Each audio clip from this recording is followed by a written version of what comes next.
Psycho. It fundamentally changed cinema by proving that protagonists don't survive, and killers can hide in plain sight. Marion Crane steals $40,000 from her boss in Phoenix, and flees to the Bates Motel, where she's murdered in the iconic shower scene by a silhouetted figure believed to be Mrs. Bates. Marion dies midway through the film, a revolutionary shock for 1960 audiences expecting her survival. The film then shifts perspective multiple times, making viewers hunt for the true killer across different characters and timelines. Norman Bates is revealed to have killed his mother and her lover out of jealousy 10 years prior. He preserved his mother's corpse and developed a split personality, speaking in her voice whenever he felt attracted to women. A psychiatrist explains that Norman kills women whenever attracted to someone, as Mother takes over his consciousness completely. Marion Crane's car, containing her body and the stolen money, is recovered from the swamp in the final scene. Psycho didn't just introduce a plot twist, it introduced the concept of plot twists to mainstream cinema. By killing off the apparent protagonist early and misleading audiences about the killer's identity, Hitchcock shattered the safety of narrative structure. This film spawned countless imitators and established the template for psychological horror that would define the genre for decades. The Others. It flips the entire haunting narrative by revealing the family isn't being haunted, they are the ghosts. Grace and her two children, Anne and Nicholas, move into a sprawling mansion after World War II as mysterious supernatural events plague the household. 3 mysterious servants arrive to help, but their tombstones are discovered in the garden, revealing they are ghosts who died decades earlier. The shocking twist comes when Grace realizes she, her supposedly revived husband, and both children are also dead. Grace killed her children and herself during a moment of grief while her husband was away at war. The children were never revived from illness as she believed. They've been dead for decades. The film is expertly built with clues hinting at the twist without revealing too much. From the servant's strange behavior to Grace's gaps in memory, the emotional finale transforms what seemed like a supernatural thriller into a tragedy about grief and loss. The Others subverts the haunted house genre by making the haunted themselves the source of their suffering. The twist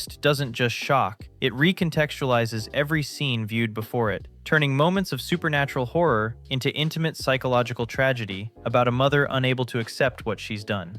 Rosemary's Baby. It confirms Rosemary's worst fears. Her entire pregnancy is part of a satanic conspiracy orchestrated by everyone around her. Rosemary becomes pregnant while living in the Bramford apartment building in New York, and suspicious neighbors, the Castevets, befriend the couple with unsettling enthusiasm. Rosemary grows paranoid, believing her neighbors have sinister intentions for her unborn child, as strange symptoms and dreams plague her pregnancy. During birth, she's restrained and sedated by coven members without her knowledge or consent. She's told her baby was stillborn, but discovers her breast milk has been saved, a red flag that something is deeply wrong. Rosemary discovers a hidden passageway connecting her apartment to the neighbor's home. She finds her newborn son, Adrian, surrounded by robed cult members chanting, "Hail Satan," in ritualistic fervor. Roman reveals the baby is the Antichrist, and Guy, her husband, willingly sacrificed her to the coven for career advancement. The twist that shocks most is Rosemary's choice to raise the Antichrist despite knowing the truth. Adrian's demonic father's eyes, belonging to the devil himself, horrify Rosemary, yet maternal instinct prevails over everything else. Rosemary's Baby weaponizes paranoia by making the paranoia justified. Every suspicious moment Rosemary experiences is real. Released during second-wave feminism and amid reproductive rights debates, the film's themes of bodily autonomy violated and choice stripped away resonate with contemporary audiences. Rosemary's final acceptance of raising the Antichrist is deeply unsettling because it's born from her desperate desire for motherhood, showing how manipulation exploits human vulnerability.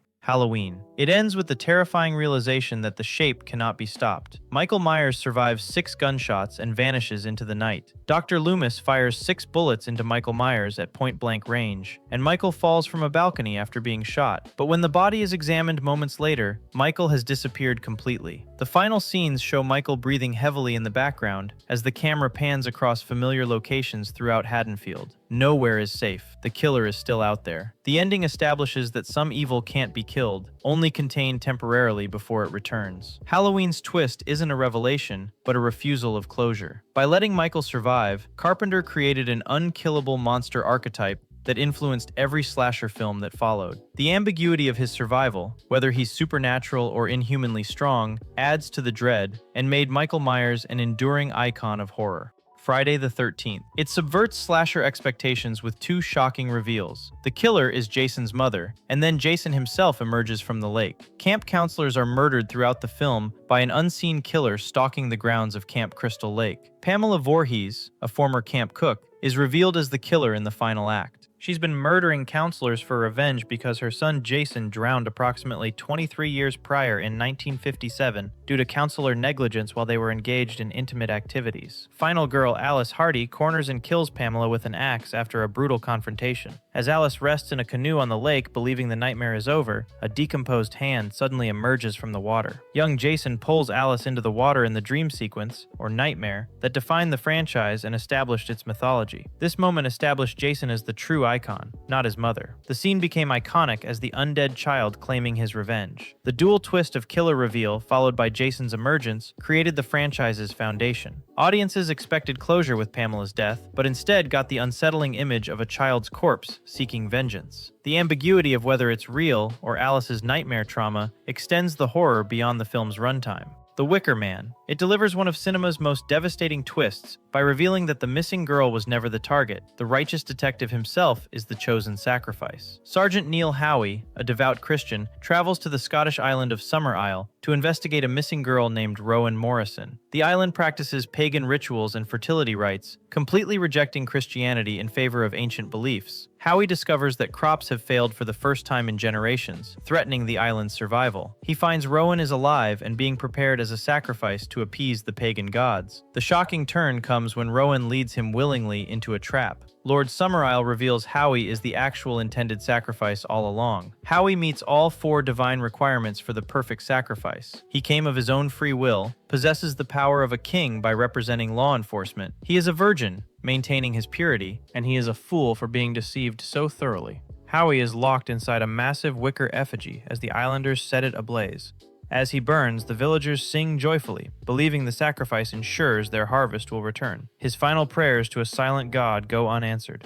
Faith provides no salvation. The Wicker Man's twist is philosophical rather than merely plot-based. It represents the collision of modern rational authority with ancient belief systems, and the ancient system wins. The film's ending is genuinely hopeless, as Howie's intelligence, his faith, and his authority cannot save him. The twist punches harder because it's built on character. His righteousness and refusal to compromise made him the perfect sacrifice. By the way, if you're enjoying this so far, I post videos like this all the time.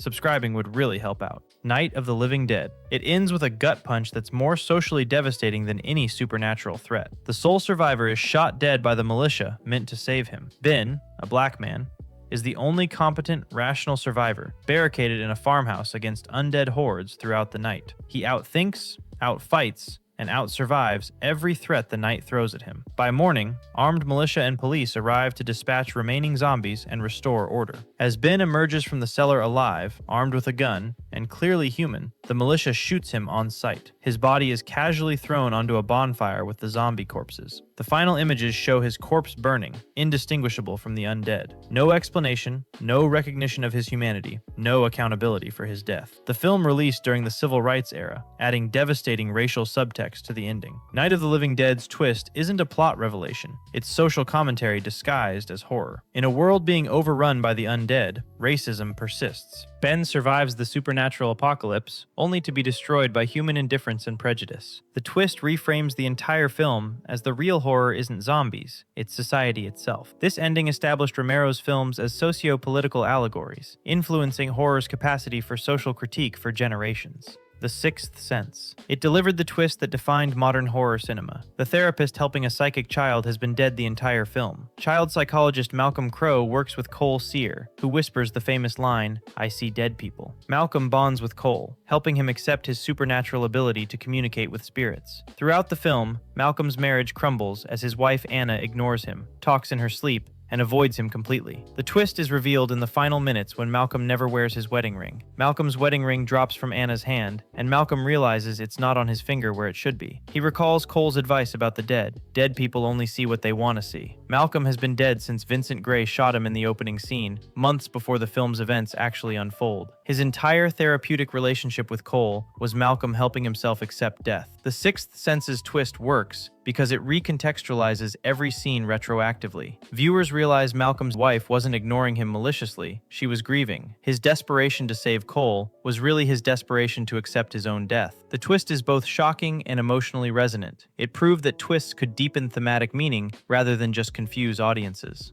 Saw. Its genius twist reveals that the corpse lying in the bathroom during the entire film has been the Jigsaw killer the whole time, playing his sick game from the room's center. Two men, Dr. Lawrence Gordon and Adam Stanheight, wake chained in a filthy bathroom. A disfigured corpse lies between them on the floor in a pool of blood. The men believe they're victims of the Jigsaw killer, and the corpse is another victim. Throughout their ordeal, John Kramer's voice provides instructions on hidden tapes, creating tests and forcing impossible choices. A cough on the tapes is the first clue. John Kramer is a cancer patient whose diagnosis drives his philosophy. In the climactic moment, the corpse suddenly rises and wipes away gory makeup. It's John Kramer himself, the real Jigsaw killer. He reveals the key to escape was in the bathtub all along, already lost down the drain. The twist reframes the entire film as he watched their suffering from the room's center. Saw's twist is audacious as the killer was present the entire time, literally feet away from his victims, orchestrating events from a position of apparent helplessness. The twist established a franchise and proved that premise-driven horror could sustain multiple films through increasingly elaborate torture scenarios and backstory revelations. Scream. It reveals that Ghostface isn't a single killer, but a teenage duo with completely different motivations working in tandem. Drew Barrymore's Casey Becker is killed in the opening scene, shocking audiences because recognizable actresses don't die first. Sidney Prescott becomes the target, with multiple Ghostface attacks throughout the film that seem to come from everywhere. The film plays with audience expectations by suggesting Billy Loomis, Sidney's brooding boyfriend, is the obvious suspect. During the climax, Billy is revealed as one killer, revealed even when supposedly dead earlier. But there's a second Ghostface hiding in plain sight, Stu Macher, Sidney's friend's boyfriend. Billy and Stu stab each other to maintain their ruse and create alibis. Billy's motive is personal. Sidney's mother Maureen had an affair with Billy's father, breaking up Billy's family. Stu's motive is more ambiguous. Partly jealousy over Casey rejecting him, partly thrills and peer pressure. The pair actively worked to stab and manipulate their way through the Woodsboro massacre. Scream's twist deconstructed slasher tropes while simultaneously reinforcing them. By revealing two killers, it suggested that horror's masked killer concept relies on audience misdirection rather than logic. The film became meta-horror commentary as characters discuss horror movie rules while living through them. The twist didn't just shock, it commented on the shock itself.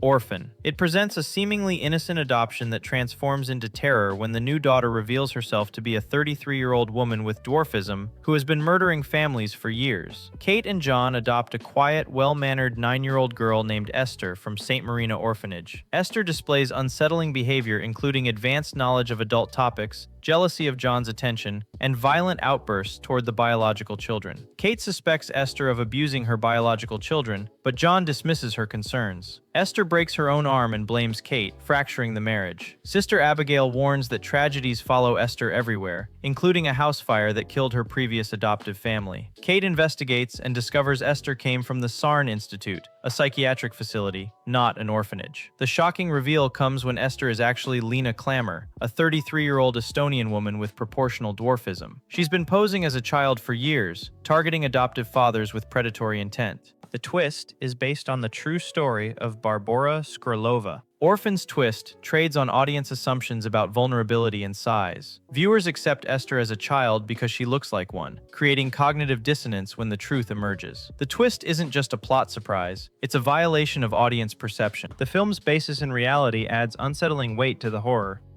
The Visit. It reveals that the charming grandparents the protagonists are visiting aren't who they claim to be. They're escaped mental patients who murdered the real grandparents. Teenagers Becca and Tyler visit their grandparents for the first time after their estranged mother reconciles with them following years of separation. The grandparents have odd rules, including no basement access due to alleged mold and bedtime at 9:30 p.m. sharp. Nana acts erratically at night, projectile vomiting, crawling on all fours, and ripping walls while naked. The children notice their mother's complete lack of photos of her parents, suspicious given a lifelong separation that should have preserved memories. A hospital worker visits, asking about the grandparents' sudden absence from volunteer work. Becca discovers the real grandparents' bodies hidden in the basement. The fake grandparents are revealed to be mental patients from the hospital, where the real grandparents worked as volunteers. Nana had previously killed her own children, and jealousy of the real grandparents grandparents' happiness motivated these murders, they plan to replace them entirely and assume their lives. The visit's twist weaponizes audience expectations of family harmony and vulnerability. The grandparents should be trustworthy, instead, they're apex predators. The twist works because it's built on subtle misdirection, odd behavior that could be age-related, rules that seem eccentric but innocent. The reveal transforms every previous scene into foreshadowing. If you want to explore more mind-bending film reveals and cinematic surprises, subscribe and turn on notifications. Thanks for watching.